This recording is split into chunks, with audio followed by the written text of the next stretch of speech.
Epilepsiya kasalligi juda ko'pchilikni qiynaydi.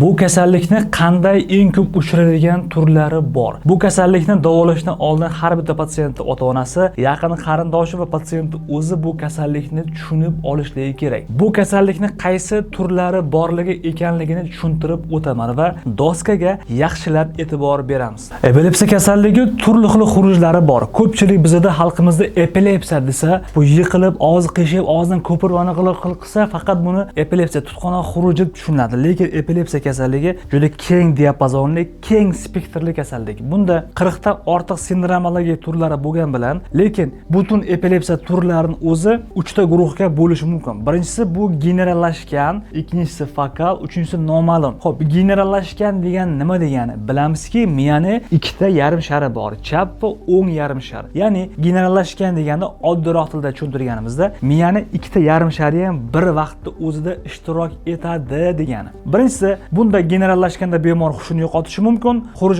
boshlanishidan oldindan bilmasligi mumkin, xuruj payti nima bo'lganligini xuruj payti bilmasligi mumkin. Ya'ni hushyorlik butkul yo'qolish ehtimoli yuqori generallashgan turda. Endi bu generallashgan bu epilepsiyada butkul xuruj o'sha hush yo'qolganda buni ham bir nechta turlari bor. Buni biz ikkita katta guruh, birinchisi motor, ya'ni bu turli xil harakatlari bilan, ikkinchisi non motor. Bunda harakatlari yo'q, boshqa holat bilan namoyon bo'luvchi. Motor degan paytimiz eng ko'p mana shu birinchi holatimiz juda ko'p uchraydi. Bemorda xo'p gursitib yiqildi, hushdan ketdi. Bemorda birinchi tonik faza, tonik degan tortishadi birinchi. Bemor tortishi, boshi bir tomonga ketishi, qiyshishi mumkin va birinchi qancha vaqt o'tgandan keyin bemorda oyoq-qo'llar mamlaqa borib kelib silkinishi mumkin. Bu generallashgan xurujni epilepsiyani tonik turi deyiladi. Ikkinchi holat faqat klonis bilan namoyon bo'ladi. Bu nima degani? Ko'pincha oyoq-qo'llar qisqa muddat borib kelishi. Bu klonik turi. Tonik turida faqat bemor hushdan ketgan bo'lib qotishi mumkin. Ya'ni klonik qaytarilmaydi. Faqat tonikni alohida o'zi, klonikni alohida o'zi ham bo'lishi mumkin. To'rtinchisi va eng ko'p uchraydigan turlardan bittasi bu mioklonik turi. Ya'ni bu nima degani? Bemorda oyoq-qo'llar uchadi. Mana bu holatda uchib ketishi mumkin. Ko'pincha bu holatda qo'lda piyola bo'lsa yoki nimadir bo'lsa, qo'ldan otilib ketib qolib, mioklonik tipdagi uchishlar bilan namoyon bo'ladi. Va atonik degan turimiz bor. Bu atonik degani to'satdan organizm tonus yo'qolib qolib, bir tomchi suvga o'xshab gursitib yiqilib tushishi.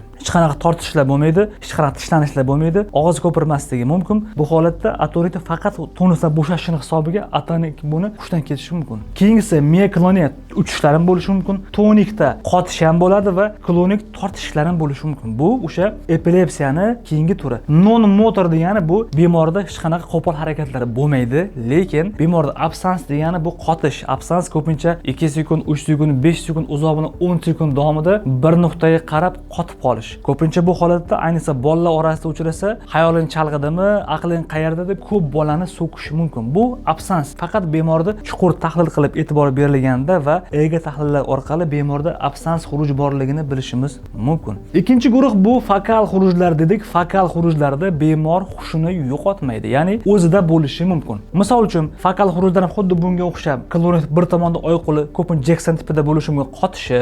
Ikkinchisi klonikda oyoq-qo'llar silkinishi, tonikda qotishi. Bu holatda hushdan ketmaydi. Mioklonik xuddi shunga o'xshab, bunda ham mioklonikda ham oyoq-qo'llar uchib ketishi mumkin. Bu fokal mioklonik epilepsiyalarga misol bo'ladi. Keyingisi bu giperkinetik va avtomatizm. Mana shu avtomatizm to'g'risida to'xtalmoqchiman. Avtomatizm degani ko'pchilik bilmaydi. Bu ko'pincha oral avtomatizm belgilari, chipillashlar, yutunishlar, ayrim paytda mamlaqa harakatlar orqali bu ko'pincha oral avtomatizm bilan namoyon bo'luvchi fokal xurujlarni bitta turiga misol qilsak bo'ladi. Keyin endi buni ham misol uchun fokal xurujlardan non motor degani bor. Ya'ni hech qaysi qimirlamasdan namoyon bo'luvchi vegetativ, kognitiv va sensor tipidagi. Ko'pincha e'tibor beraman, mana o'zim amaliyotim juda ko'p bo'lgan. Bemor qaysidir vrachga bordi, unda to'satdan yurak urib ketadi, nafasim siqadi, hushdan ketgandek bo'laman. Nimadir ichkarida yopirilib keladi va qisqa muddatdan keyin 30 sekund, 1 minutdan keyin o'tib ketadi. Ko'pchilik bunga sinkopiya degan, vegetativ buzilish degan, boshqa degan, lekin unda ilgi qilganimizda bemorlarda vegetativ xuruj ko'zlatilgan. Keyingisi sensor tipida deganimizda, sensorda bu ko'pincha bir tomoni qisqa muddatga uvushib, tortishib keladi va qisqa muddatdan keyin o'tib ketadi. Bu ham o'sha epilepsiyani hushdan ketmaydigan sensor fokal turiga misol bo'ladi. Uchinchi guruh bor, noma'lum. Uni bemorda generallashgan yoki fokal boshlanishi qaysi holatda bo'lishi noma'lum. Bu aytayotgan narsalarimiz bu ELI degan tashkilot bor. Bu International League Against Epilepsy, ingliz tilidan Butunjahon epilepsiyaga qarshi ligasini o'zini yo'riqnoma va klassifikatsiyasi bo'yicha bemorlarga to'g'ri tushuntirish kerak. Ya'ni bemor keldi, vrachning birinchi vazifasi bu xurujmi, sudurgimi yoki sudurgi emasmi? Ikkinchisi, sudurgi bo'lsa qaysi turi? Buni generallashgan turimi yoki fokal turimi? Uchinchisi, xo'p, generallashgan yoki fokalligini bilib oldingiz, qaysi bir turi? Klonik turimi, tonik turimi, meklonikmi yoki meklonik, tonik, klonikmi yoki fokal bo'lsa, misol uchun vegetativ krizmi, xurujmi, kognitivmi, sensormi, qaysi birligini ajratib olish uchinchisi. To'rtinchisi, ayrim paytda sindromologiya turlarini o'sha sindromga xos bo'lgan holatda qo'yish va beshinchisi,